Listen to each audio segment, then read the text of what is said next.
must.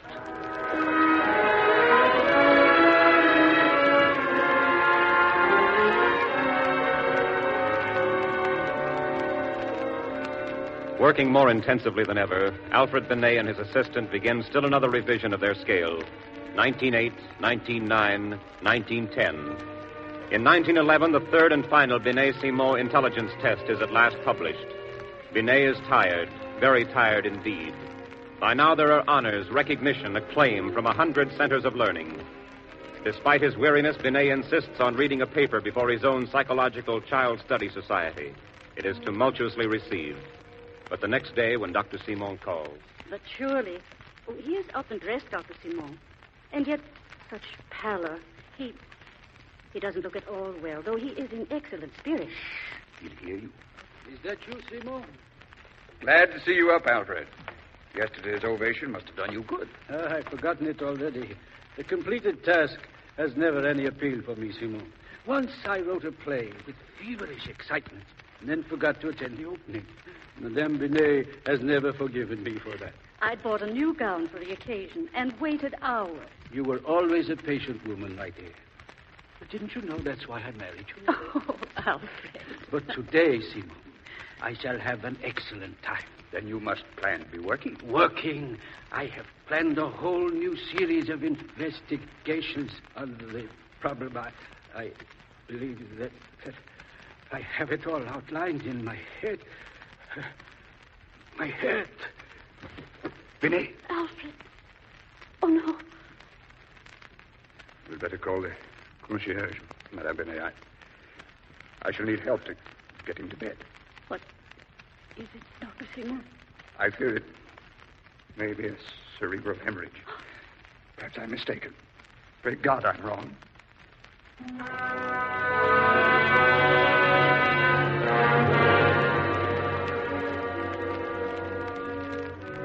Dr. Simon is not wrong. The genius of Alfred Binet is already lost to his friends, his family, his beloved science. Some weeks later, on October 18th, 1911, he dies. His is a tragically early death. He is but 54 years old.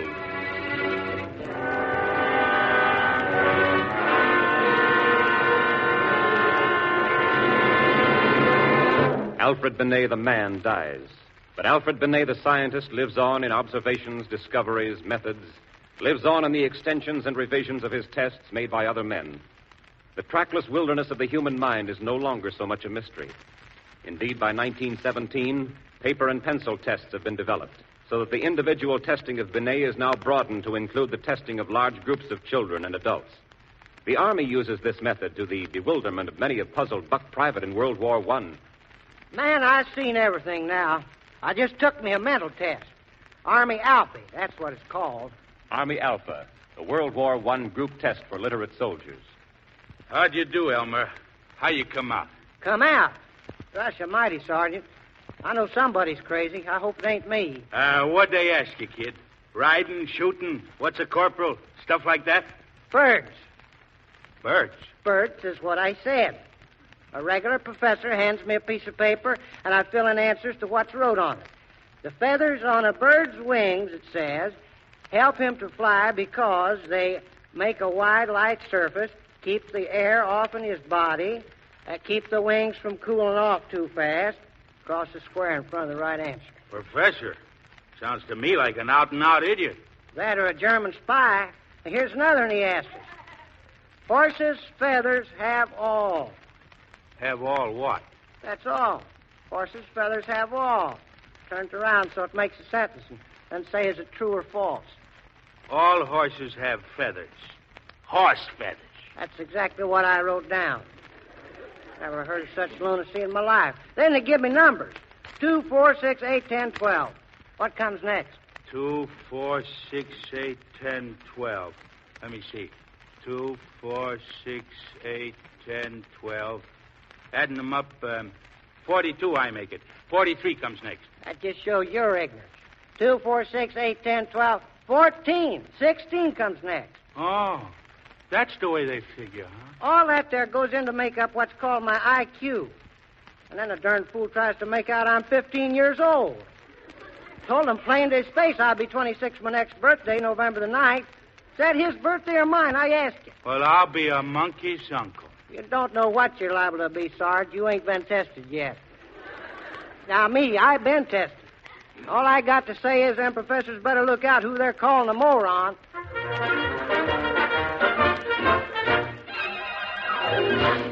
No, neither the wise guy sergeant nor the rural private are morons. Neither are the first scientists to administer the famous Army Alpha.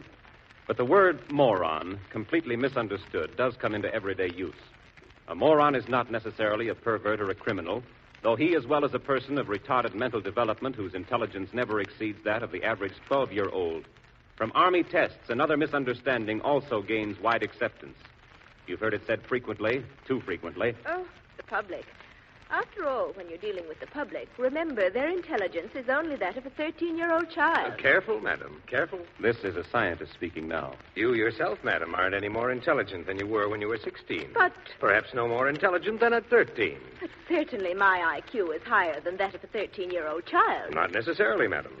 You may know more, but your IQ may not be any higher than that of a 2, 3, or 4-year-old. Well, I never heard of such nonsense. Perhaps I should explain. You'd better. The IQ measures the rate at which you can learn.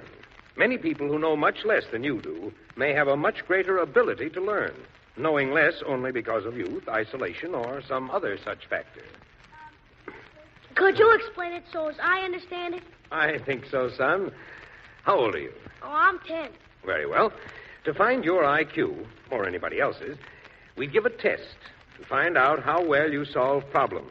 Like telling the name of a president and that kind of stuff? No, not facts so much as ability to think logically and understand relationships between words or objects. Oh, okay, I get you. Then what? Well, then we score the test, just as a teacher scores a test in school. We find out where your score stands in relation to other scores of other people at different ages. Whether I know as much as other kids 10 years old. That's right. We find out which age group your thinking most resembles. Now, if your score as a 10-year-old was as high as the average 12-year-old, then your IQ would be 120, definitely superior. Gee, I'm pretty good, huh? But if your score was about the same as the average 8-year-old, then your IQ would be only 80, subnormal. Now, look here. What about the geniuses that flunk out of school and successful businessmen who never went to school? Well, school doesn't give anyone any intelligence. It only gives opportunity to use intelligence. Intelligence tests try to distinguish between native ability and acquired learning. We certainly cannot yet distinguish them definitely or precisely. And what's probably more important, we can't tell exactly why one person should be more intelligent than another. Oh, then you don't know it all, huh? No, we do not know it all. And though science has learned much since Alfred Binet lived, worked, and died, we shall never know it all. Science makes only this modest claim, to know a little more. Nor is the intelligence test the perfect tool, the final answer to the fascinating puzzle of the human personality. Yet it is an important tool. The grading of the human mind, the raw material with which education works, is and remains a challenge and a hope. To meet the challenge of our possibilities, to realize our hopes for a finer future in a fairer world, here human learning marches with humankind on the human adventure.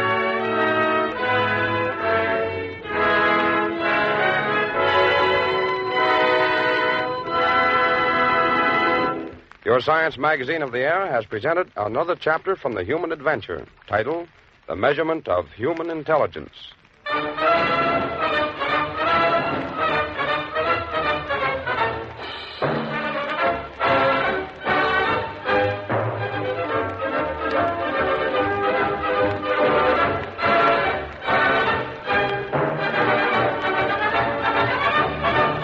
This is the Armed Forces Radio Service.